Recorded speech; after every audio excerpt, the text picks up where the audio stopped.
Good afternoon, everybody, and welcome back to another video. My name is Tom.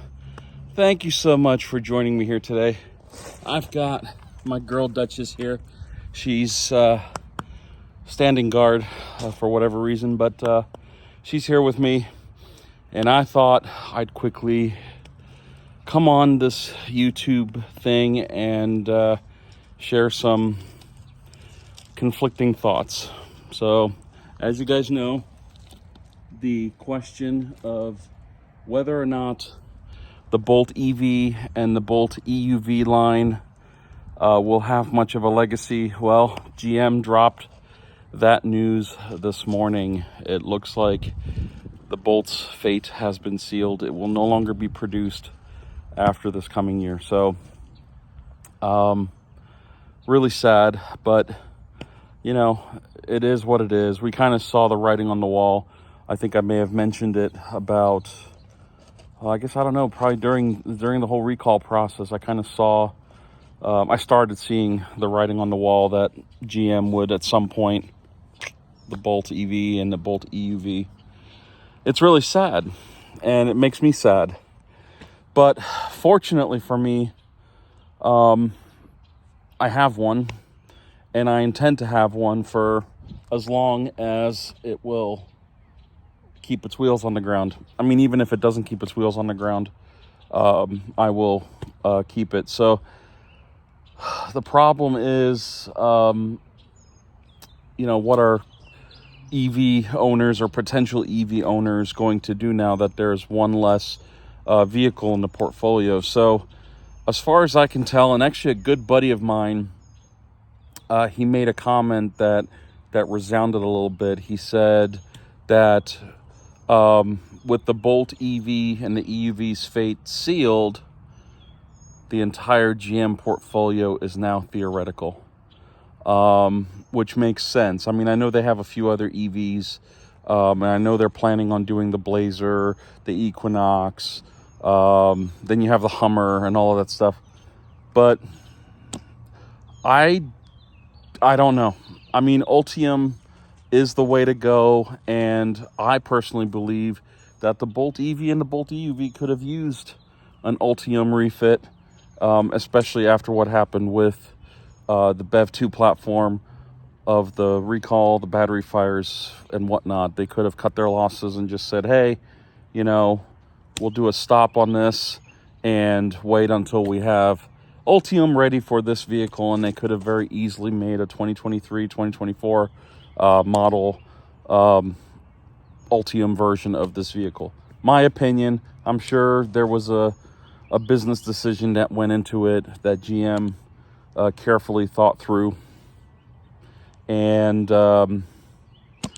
that's it. That's all we know. So the news is really thin because it was just published today.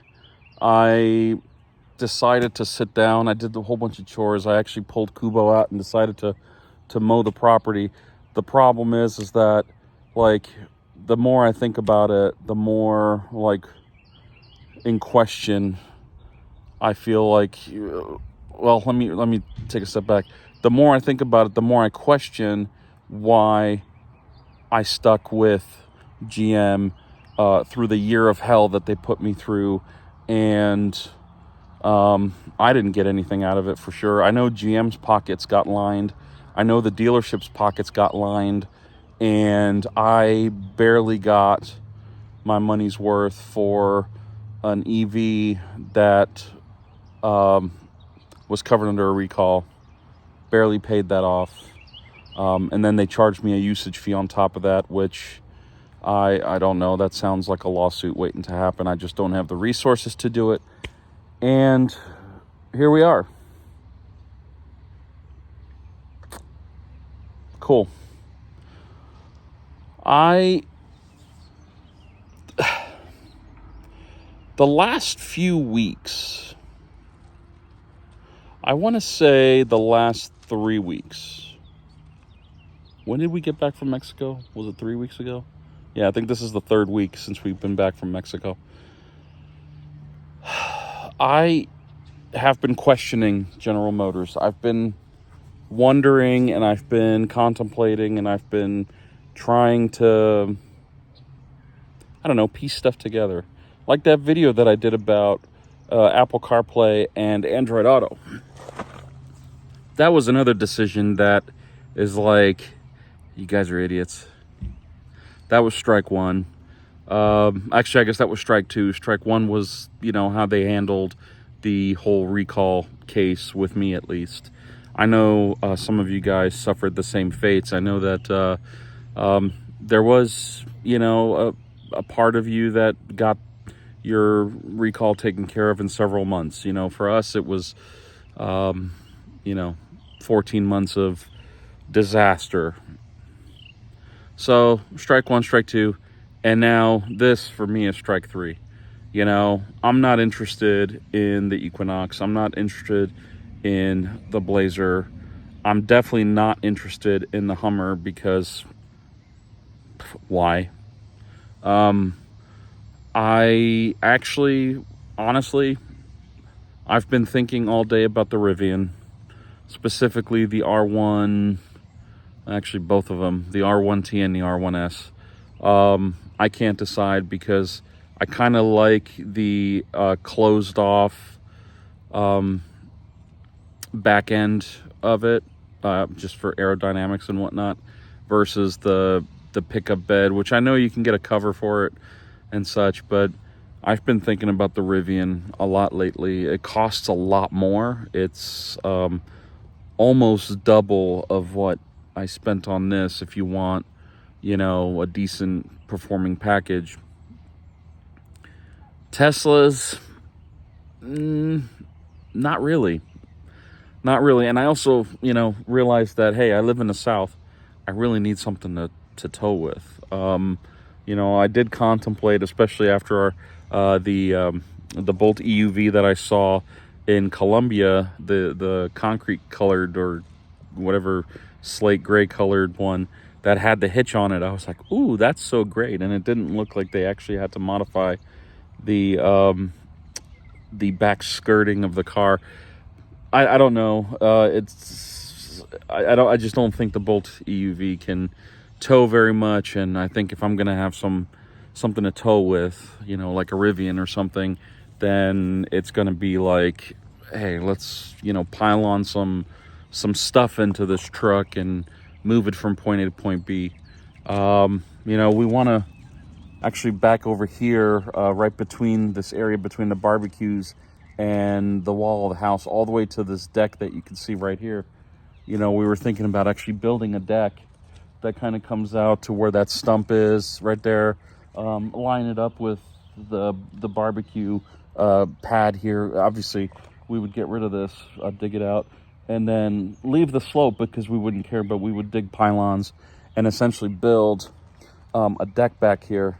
All those 2x4s or 4x4s or whatever we decided to, not 4x4s, 2x6s, I mean, whatever boards we decided to use for that, we'd have the ability to bring that here, with a truck bed or a trailer that we can throw stuff on, which is probably the option I would go for, honestly. I'm not a construction guy. I don't treat my vehicles like, a professional would, whether they're putting lumber in there or paint or whatever. I just feel like my cars, I want them to look nice. I want them to look presentable. So even if I got a truck, I would probably opt to use the hitch and then tow something behind it that I could just destroy, whether it's, a flatbed or something that's enclosed like you can look at it as like a U-Haul trailer that could double up as a shed if I had to.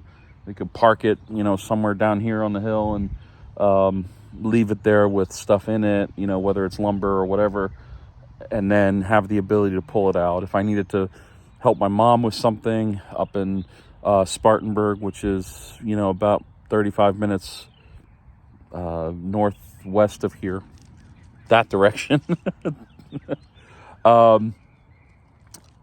then I could do that. I just hook it up and go. Everything would be in it. Some tools would be in it, whatever, and, park it against the fence maybe down there, because, there's a fence back there. park it there with the gate towards the fence, so unless somebody hooks it up and pulls it out, they wouldn't be able to get into it. Or whatever. I mean, it could be, in theory, parked right in front of Kubo against where the trash cans are, up in front of him.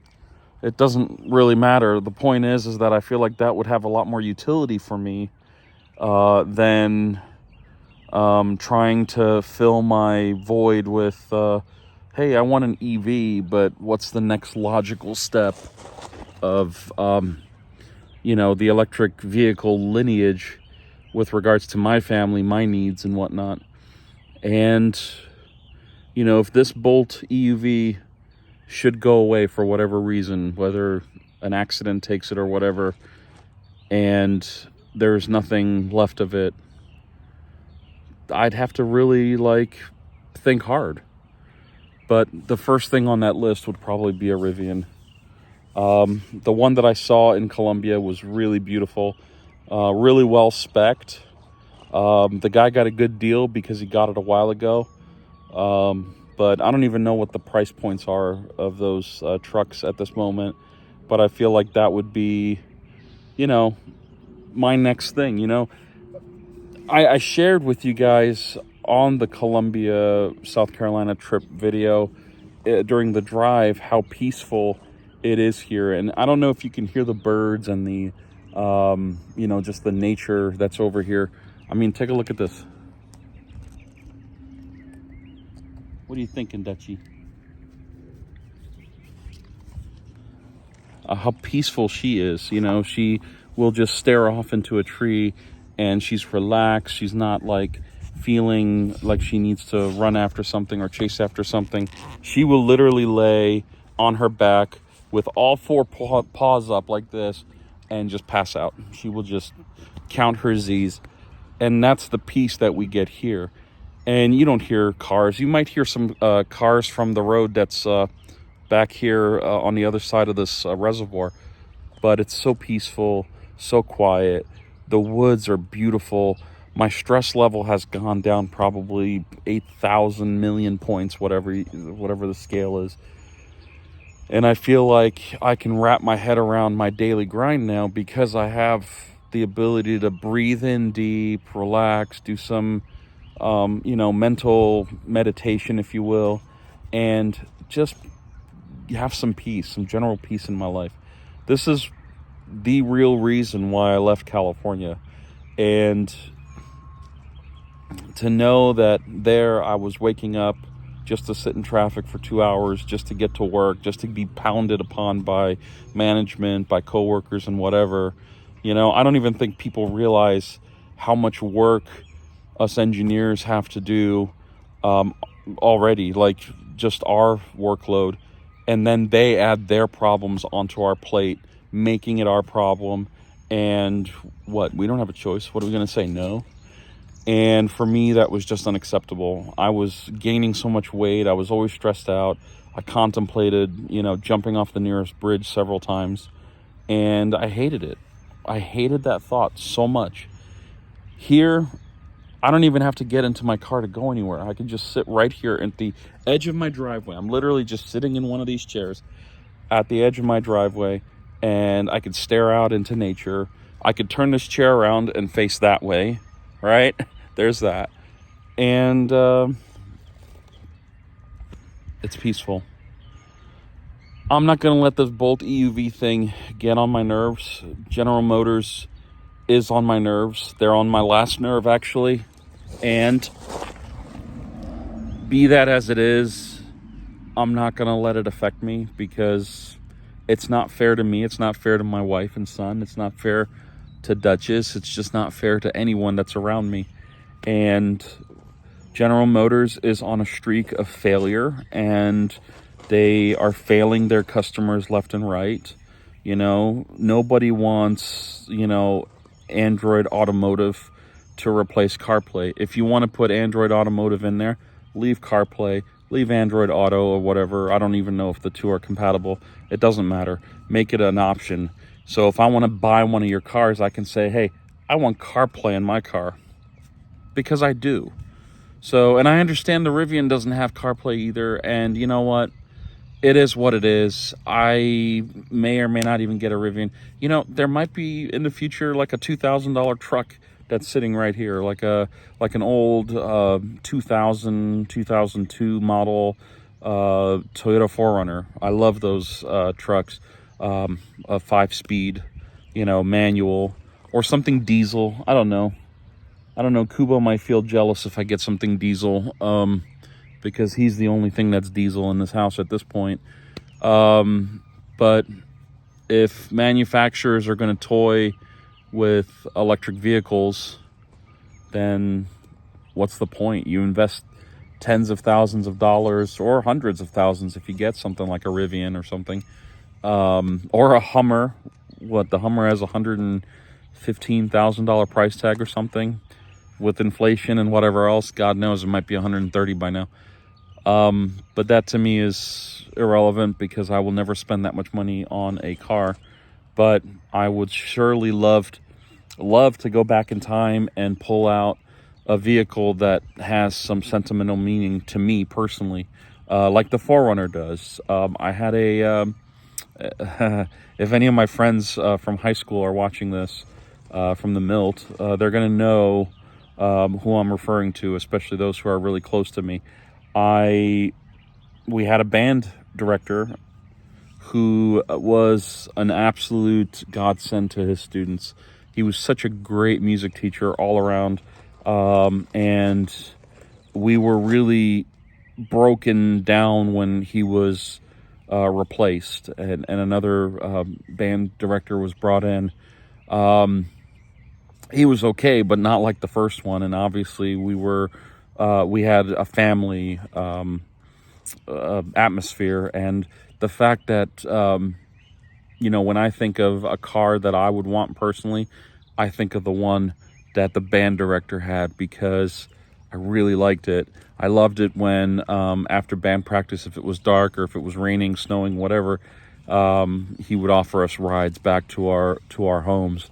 And such a cool dude all around. I really miss him, actually. I may have to look him up and flag him down. But he had a relatively new, at the time, this was year 2000, 2001, Toyota 4Runner manual, and it was great. One of the other things that I should point out is I played the 5-string electric bass in marching band. And if you know anything about marching band, you're supposed to march. Well, it's very hard to march when you have a 19-inch subwoofer and a tote with a car battery in it that has to, make it to every event. It has to make it to every competition or whatever.